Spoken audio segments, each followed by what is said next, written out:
ఏ ఊరు? హైదరాబాద్. హైదరాబాద్ నుంచి వచ్చారు. Yeah, madam. ఓకే. సో మా హాస్పిటల్ ఉందని మీకు ఎవరు చెప్పారు? మా రిలేటివ్స్ చెప్పారు మేడం. రిలేటివ్స్ వాళ్ళు ఇక్కడ కన్సీవ్ అయ్యారు. Yeah. కన్సీవ్ అయితే ఇక్కడికి వచ్చారు మీరు. ఎంగేజ్ 21 ఇయర్స్, కానీ ఏఎంహెచ్ వాల్యూస్ ఎంతో తెలుసా? 0.2 ఉంది. మీ హస్బెండ్ కౌంట్ బాగానే ఉంది, కానీ నార్మల్ స్పామ్స్ చాలా చాలా తక్కువ, ఒక 2% ఉన్నాయి. అసలు 0.2కి ఒక మెరకిల్ నువ్వు కన్సీవ్ అవుతావు. Yes, madam. అవునా? Yes, madam. సెకండ్ ఐయూ అయితే నువ్వు కన్సీవ్ అయిపోయావు. Yeah. ఓకే. మీరు ఎక్స్పెక్ట్ చేసావా కన్సీవ్ అవుతావని? ఎక్స్పెక్ట్ చేయలేదు మేడం అసలు. ఎక్స్పెక్ట్ చేయలే.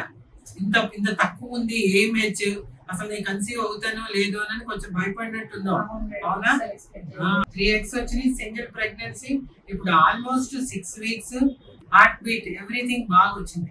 చూపించాను కదా మీకు. చూశాను మేడం. సో మీరు హైదరాబాద్ నుంచి వచ్చినందుకు చాలా హ్యాపీగా ఉంది మేడం. చాలా హ్యాపీగా అనిపిస్తుంది. Yeah. ఓకేనా? ఆ, ఇక్కడ నమ్మకంతో వచ్చినాం. Confirm గా అవుతుందని చెప్పి వచ్చాము. వచ్చారు కదా. చాలా హ్యాపీగా. Congrats. Thank you. ఓకే.